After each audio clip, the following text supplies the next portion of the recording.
Hey guys, it's the Weaver and welcome back to the next episode of Yu-Gi-Oh! The Eternal Duel Soul. Last episode, we finally got through Tristan, we had the weekly tournament, and now we're trying to get through Teo. She hasn't been too interesting. I'm gonna be honest. But hey, it is what it is. Let's take a look here. We're gonna start with the Wall of Illusion, we'll activate the Pot of Greed, and we'll call it a turn. Yeah, no, I ain't yelling yells. Hey, Wabaku. Oh, Wabaku's really good. So any damage inflicted by an opponent's monsters decreased to 0 the turn this card is activated. The card doesn't state it, but also the monster's not destroyed. So it's a good way to protect yourself for a turn. It combos very well with monsters that have flip effects or that balance, like Hana, Penguin Soldier, Wall of Illusion. So you could really just get rid of a lot of problems in that mode.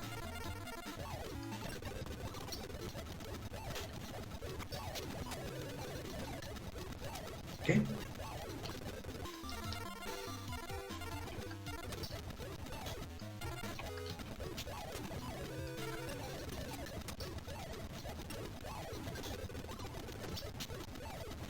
So one thing I do want to note about your Man-Eater bug, which you're going to want to be careful about, is that Man-Eater bug's destruction effect is not optional.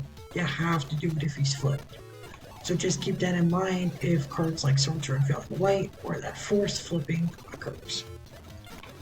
So we're going to set the trap hold, summon the Great White.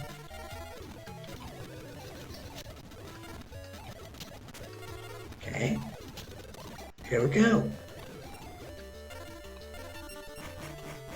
Arm Ninja, Beaver Warrior. Nothing too good. Okay, we'll set the Bell of Destruction. And we'll set the Man-Eater bug. Goodbye, Headhuntress. We'll set the trap hold. Let's summon an X-Raider.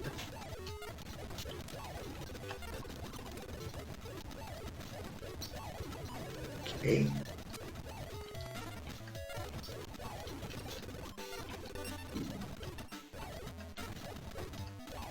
Okay, that gets rid of you. And that gets rid of you. Cool.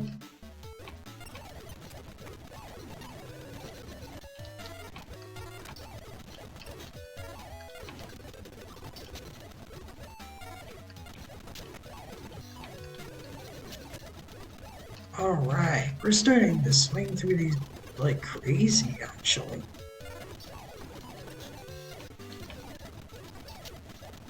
For now. Now, once we get into Tier 2, we might slow down a bit, but... RAB, yeah, 10 times. I tell you what, why don't we try a hand at a dance battle? I'm pretty good at that. She is, I'd say, she could dance. Taya knows how to move it.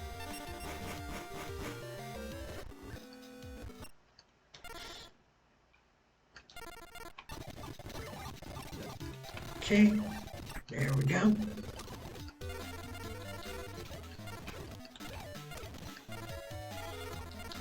I'm gonna start with the usual.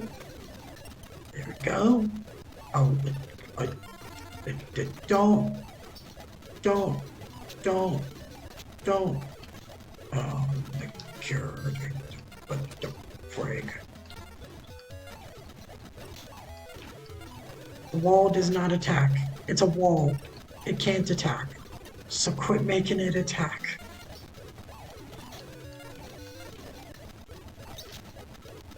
You know, I was very interested about, I've always wondered how a lot of monsters actually attacked.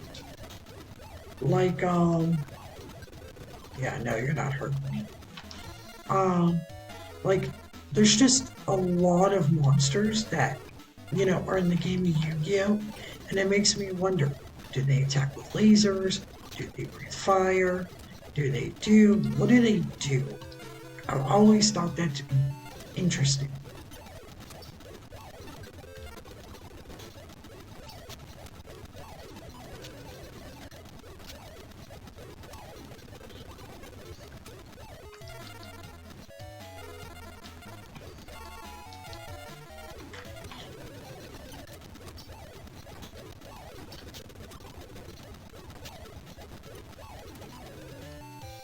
Oh my goodness. Give me, like, I need a card, guys. Come on. Give me something.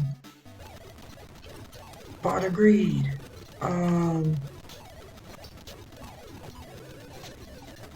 Dark Hole.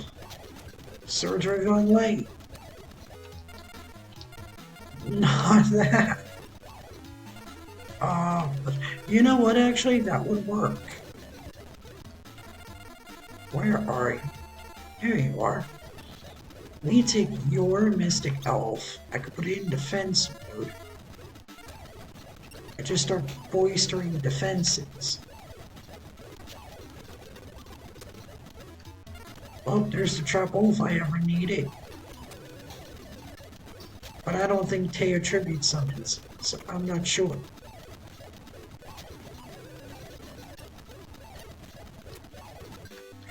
There's the Pot of Greed. Okay.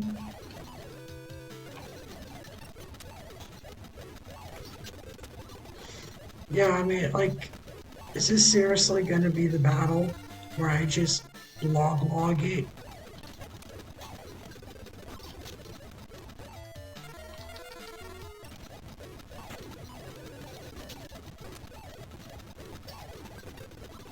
So you steal my wall? Okay. You could have brought back. That doesn't make any sense. But it's whatever.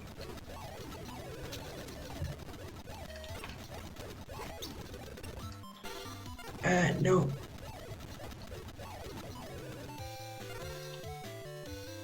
Well, that's not what I wanted to do, but okay. I clicked the wrong trap. That's the one I wanted. There. Set that trap hole too.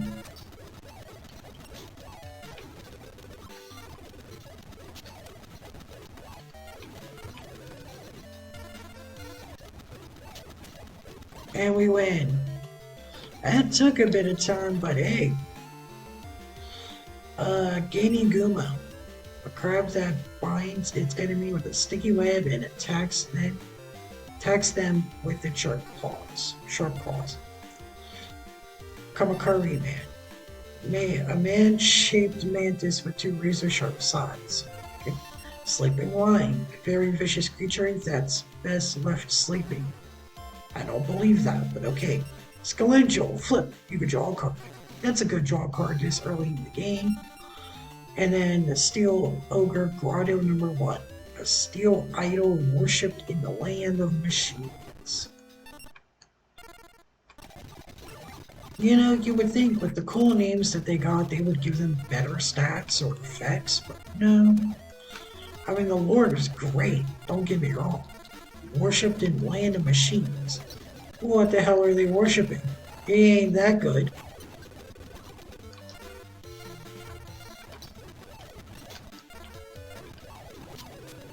Okay.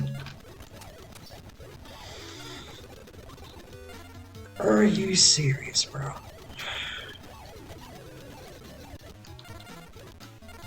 I get rid of one just to have another. Great.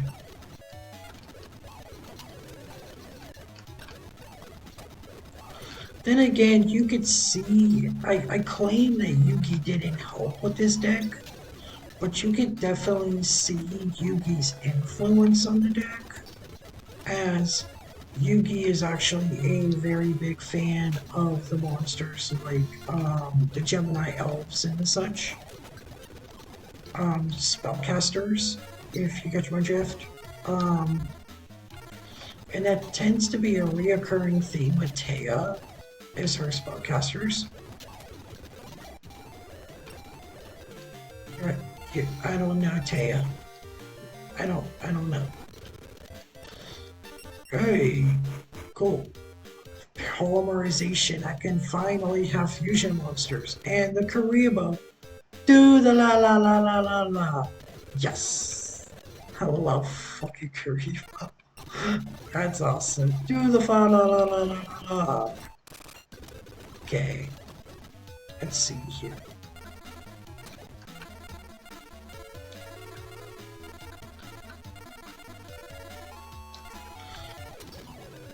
Okay.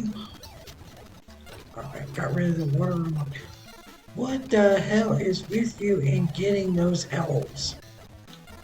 Like, seriously, woman. Stop.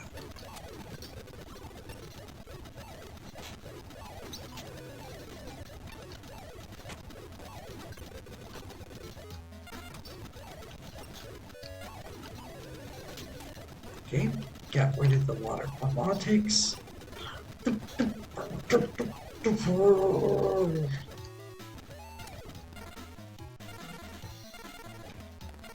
Snatch deal. Give me it.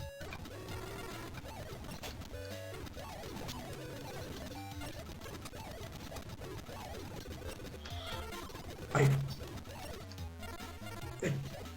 Dude! Okay. Are you serious? I don't have a monster at the moment. Okay, you know what? That works.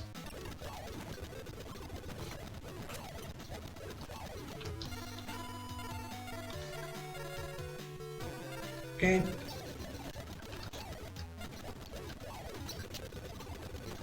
What kind of card was that? Ill Witch. This monster blasts enemies with unexpected bursts of wind. That's a shitty tribute card. Look, I understand you have to tribute, but if you were gonna tribute, you could have chosen a better monster.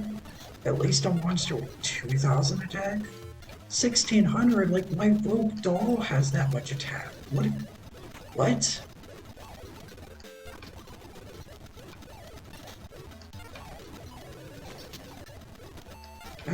I got your beaver. Anyhow. Actually, yes. Oh my gosh. I could be that guy. No one gets Sword Stalker. But we both take 2,000. Fuck you. Giant Soldier of Stone. Ooh, that's good. Mizai Ruzami. Mizai Ruzami. What is... Okay. So that's also something I've noticed about the older sets. They kept the Japanese name. Which... Alright, but... It kind of made it hard to pronounce. I'm not gonna lie, there was a lot of cards back in the day that I just did not use because I didn't know how to pronounce them. Because if I'd say their names, it's like, no. Because that was the one official rule in my house. It's like, if we dueled and you summon a monster, you have to say its entire name.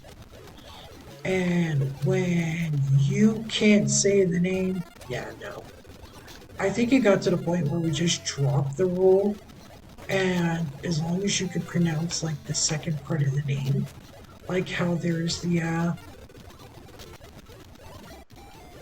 Megekyo to the Megami, as long as you can say Megami, you're allowed to summon. Because it just got to the point where it's like reading Japanese names got more common as the sets went by, which was very strange. But yeah, I was like, if we keep this up, we're never going to be able to use the new cards.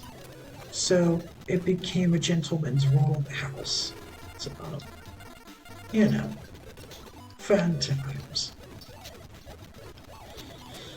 I used to remember my collection was about, and this was about 7, 8 years ago.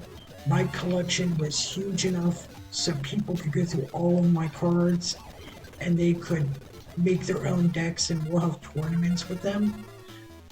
My collection is no longer that big as I got rid of a lot of my cards, which I had to, unfortunately, but that is what it is. And nowadays I don't play a lot anymore because I can't afford the newer cards. And the game is so quick that, you know, unless you can afford the best decks, there's no point of play. Alright. And playing against Yugi.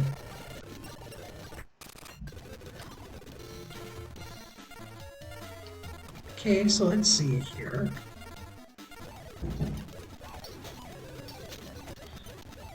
I'd like to get back into Yu-Gi-Oh, but not in the current format. I don't think it's a healthy format when, you it's either you bust your nut on the field, so your opponent has to break you, or you scoop. And if the turns are less than, sometimes less than one turn. If it's like, I think the maximum these days that people say on average is like 3-4 turns. If it's 3-4 turns long, what's the point of playing?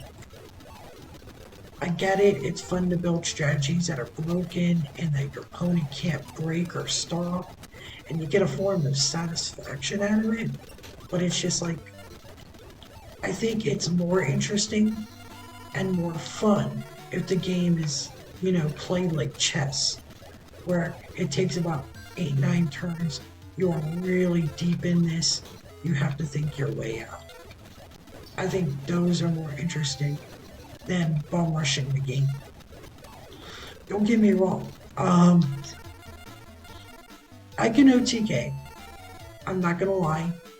I'm probably like one of the reasons why like Yu-Gi-Oh wasn't allowed in school anymore, because on the playground we would gamble them off. It's like, look, if you lose, I get your cards.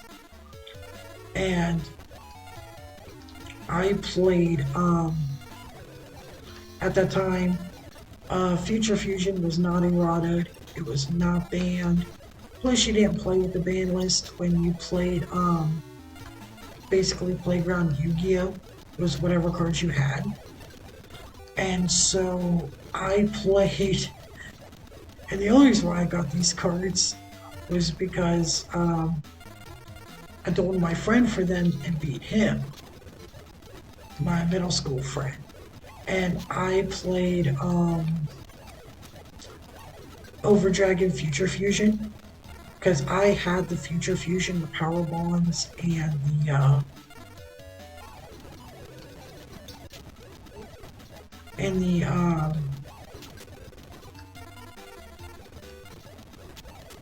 the Overload Fusions. I was trying to think of the one needed that made the deck so consistent, because I had gotten them from other friends who didn't play machines, and I liked machines.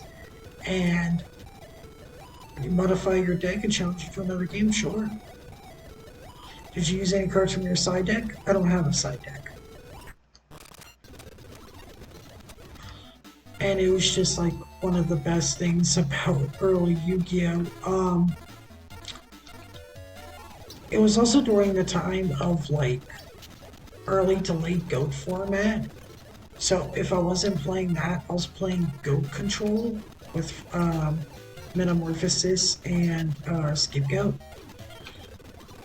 And then of course there was also Chaos Control that I played. I played Chaos. And then there was, and to understand, I didn't get all my cards. I didn't buy a lot of them. A lot of my cards were given me by people who were thinking they were too old to play Yu-Gi-Oh! They didn't understand the price of money, trading lunches, or, for Yu-Gi-Oh! Cards and that. There was a lot of wheeling and dealing, beating people for their cards, and slowly growing my, collection. But by the time I was in middle school and I was playing the Overload Fusion, Overload Chimera Tech, yeah, I had like 7 or 8 decks I could have chosen. Why are you mocking me? Don't patronize me because you think I'm weak. Oh, okay. I thought her shit changed, but oh well. So yeah, I got a lot of fond memories playing this kind of Yu-Gi-Oh! Back in the day. Oh, that was so good.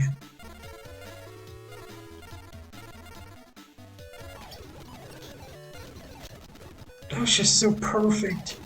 Using both monsters, that's great. Um,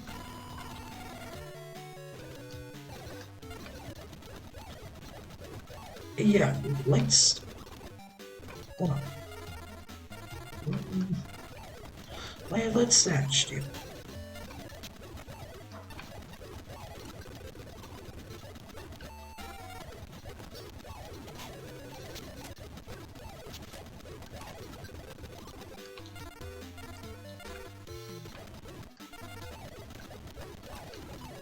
I can actually win this turn using her monsters. And that makes me happy because I can attack with the Activator, go for the Gemini Elf, and then go for the Gemini Elf. And if I want to, I could rub salt in the wounds and do it in a way that's even more insulting. But I think that's it for now, guys. In the next episode, besides rambling about my childhood playing early school Yu Gi Oh!, we'll try to finish up the rest of Taya and move on to a more competent opponent in Yuki. But for now, this is the Reverend signing out. Later, guys.